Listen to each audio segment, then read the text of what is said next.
Hello, listeners. It's Gunter here with some exciting news.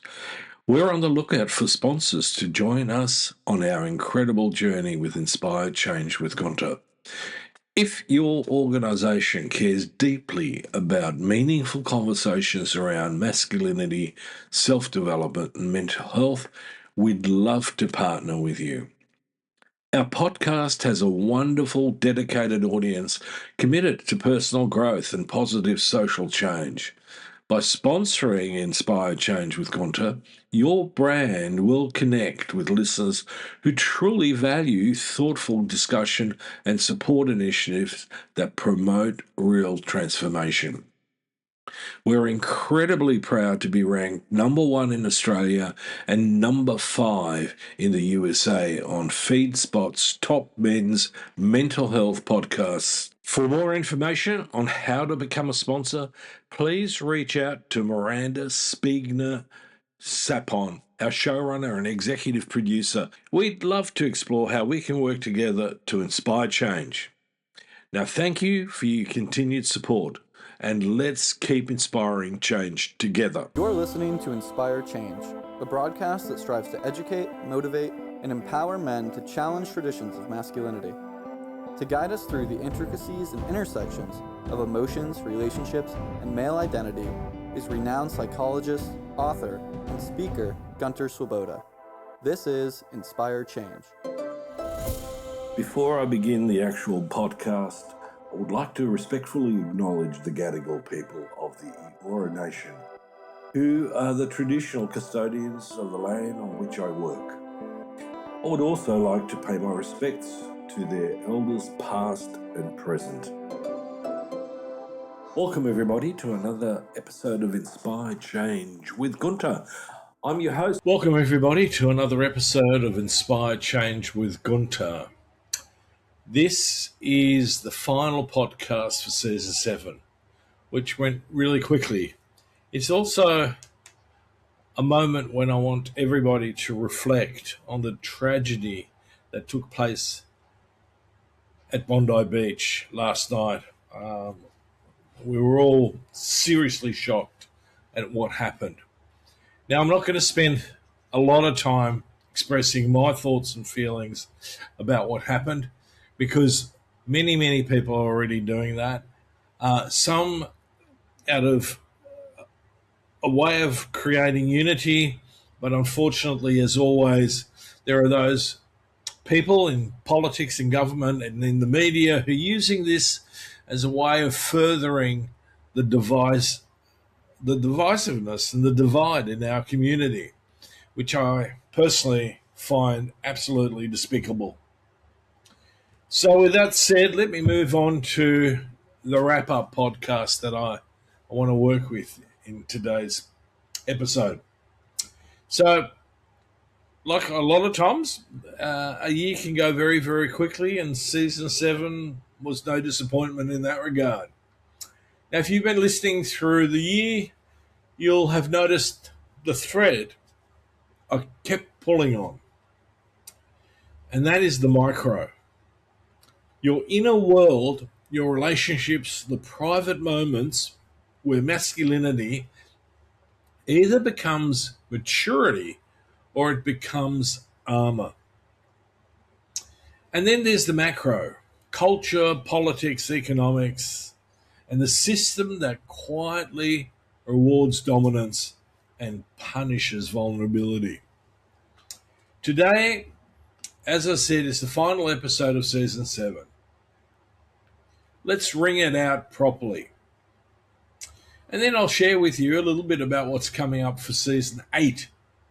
What's happening with Making Good Men Great, including the very special edition of Making Good Men Great, Surfing a New Masculinity. And also why we're launching Patreon. So let's begin with the micro. In my view, the micro, me or you as an individual, is where the real action begins. This is, for some, the real battle. For others, it's the coming to a place wherein there is a sense of peace and calm and safety and security. So, even amongst the tragedy that occurred, we've got to realize that most men are not trying to be cruel. Most men are trying to survive. They're trying to feel competent. They're trying to be respected. And they are trying to keep shame off their back. So they do what they've been trained to do. They tighten up. They stop feeling. They try to control outcomes. They perform confidence.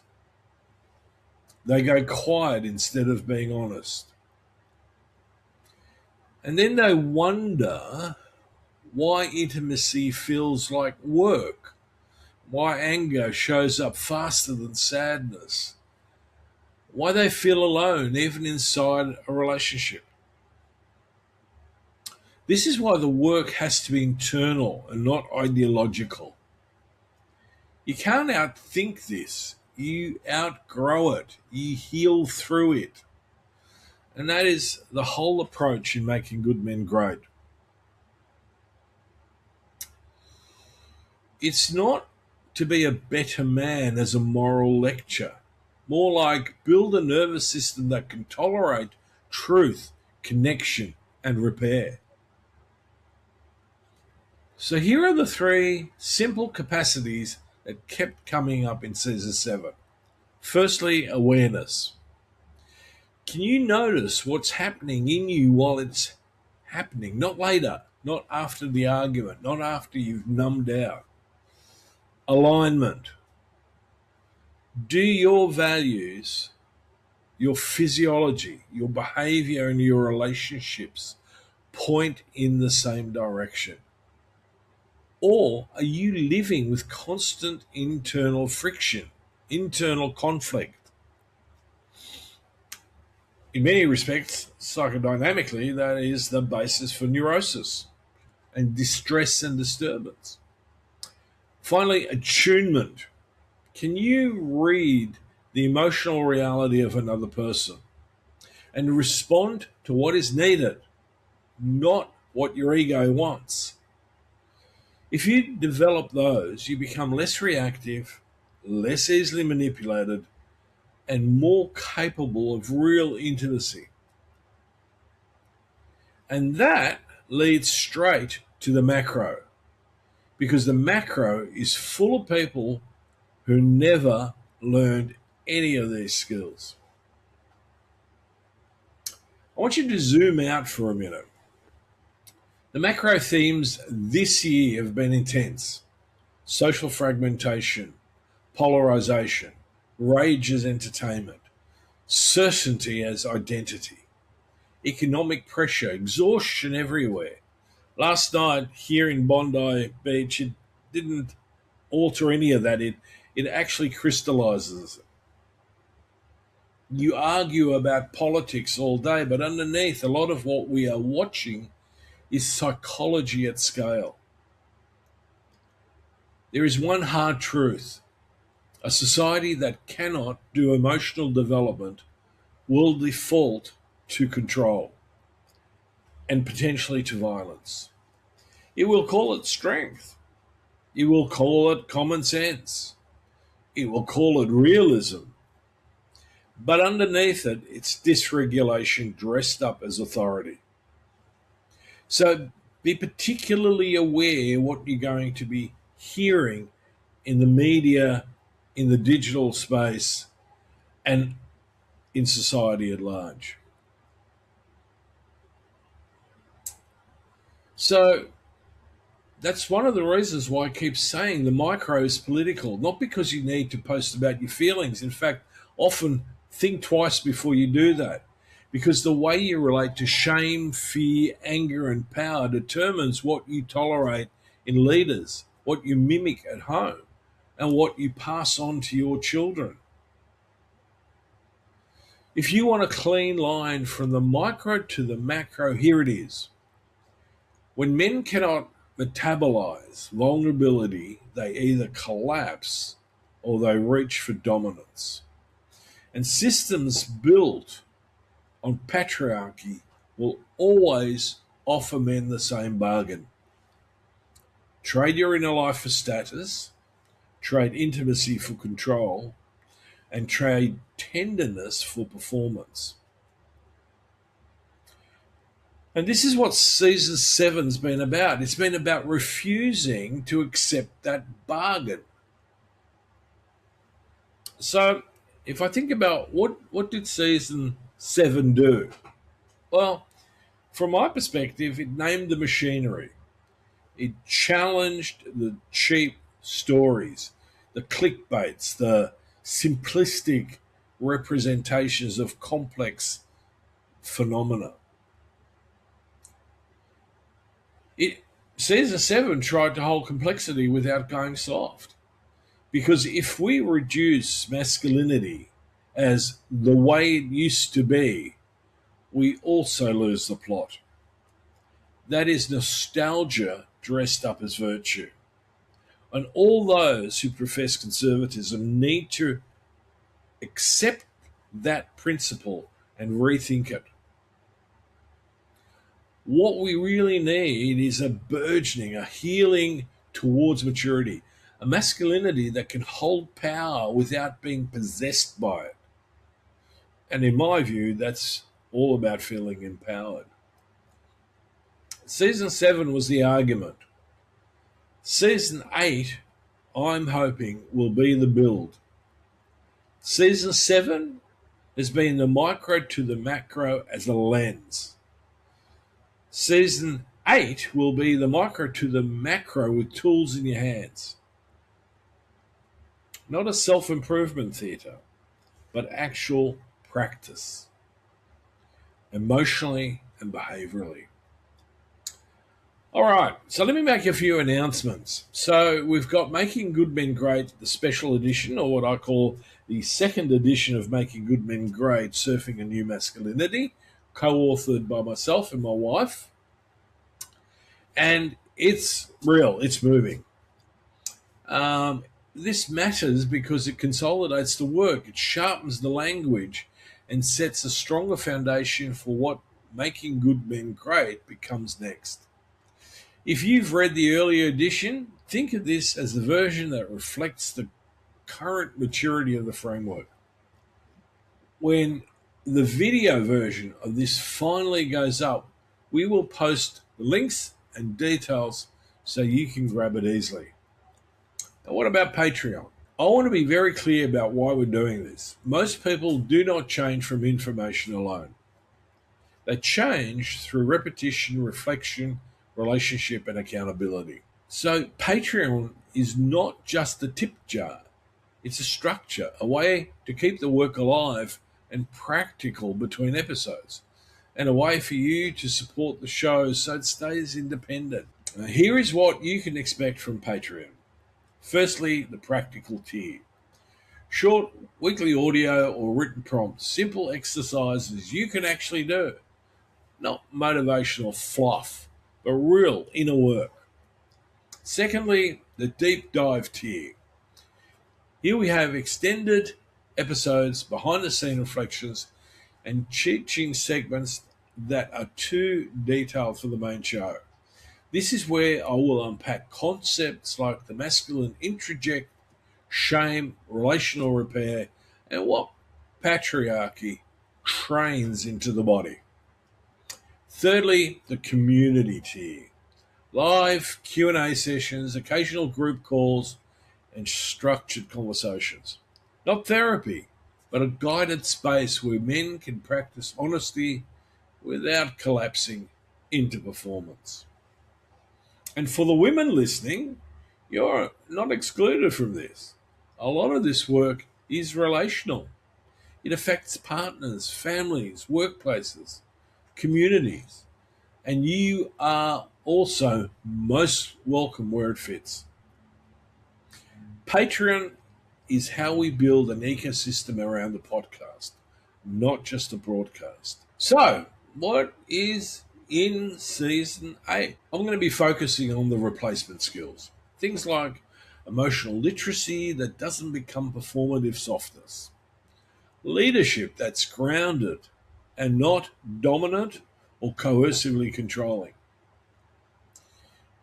We're going to examine intimacy beyond patriarchy, which means dipping into trust, consent, repair, and the courage to be known. So, transparency, authenticity, that's what we're going to be drawing on. And finally, the real thing that I want to focus always on is that the evolving self, which is the deeper question underneath all of this, who you become when you stop living a script. If season 7 was about seeing the system, season 8 is about building a different one inside yourself and then outward. Micro to macro, but with traction. So that brings us to the end of season 7. If you have listened this year, thank you from the bottom of my heart. I don't take your attention lightly. If this season has helped you name something real, do not let it stay simply as an insight. Pick one action this week that moves you away from the old script and towards the man that you actually want to be. And if you want to support the work, follow the podcast, share this episode with someone who will get it, and check out Patreon when the link goes live with the video version. I'm Gunter. I'm your host. I'm a psychologist, a writer, a speaker, a content creator, and a researcher. And this is Inspired Change. On this show, we talk a lot about living with purpose, slowing down, paying attention, and being intentional about the choices we make every day. Because when we simplify the noise around us, we can better hear what really matters. Empathy, connection, and showing up as the best version of ourselves. That's why I'm genuinely pleased to welcome our newest sponsor, Distil Union. Their philosophy aligns beautifully with what we do here. Distil Union creates slick, thoughtfully designed essentials, wallets, key organizers, phone cases, all built with a less is more approach. Their Wally wallets, Ferris key organizers, these are everyday tools that make life easier, cleaner, and calmer. In that simplicity, there's space for clarity. There's space for change. As a thank you to our Inspired Change community, they're offering 20% off any product with the promo code Inspired Change. Have a look, try them out, and see how simplifying your day can open the door to something deeper. Visit distilunion.com and enjoy 20% off any product with the promo code Inspire Change. That's distilunion.com with promo code Inspire Change to check out. Hello and welcome. We thank you for tuning in and promoting positive social change. This makes you a part of Gunter's efforts in transforming not only men's lives, but lives in general, and we are grateful you have joined us. This week on the global listeners list, we see a new placement for number 1. We would like to share our gratitude with our listeners in Australia. You made it to number 1 with the strongest downloads from New South Wales. But look out, the Northern Territory is catching up as our listeners in Alice Springs have brought the Outback to a strong player of positive social change. Congratulations! We also wanted to give a special shout out to our listeners in Philadelphia and York for bringing Pennsylvania to number 6 on the USA listeners list. Thank you so much for your continued support. We appreciate your efforts to support positive social change. I, Devonna Prinzi, the co-executive producer, and our showrunner, Miranda Spagner-Sapone, along with everyone here at Inspire Change with Gunter, wish you the most complete and joyous holiday season. And we sincerely thank you, as your efforts had made this year the absolute best. We look forward to great things for Inspire Change and appreciate that you take the time to like, follow, subscribe, and share. Please remember, if you want to share your story of social change, feel free to reach out to the show directly. Please see the show notes for our contact information. As always, thank you to each and every one of our listeners, and most importantly, keep inspiring positive social change. Love to hear from you. And if you're interested, please check out my work on www.gunterswoboda.com or www.goodmengreat.com. Thank you for listening to Inspire Change, a broadcast that strives to educate, motivate, and empower men to challenge traditions of masculinity. For more information on the Making Good Men Great movement, or for individual or group coaching sessions with Gunter, visit goodmengreat.com.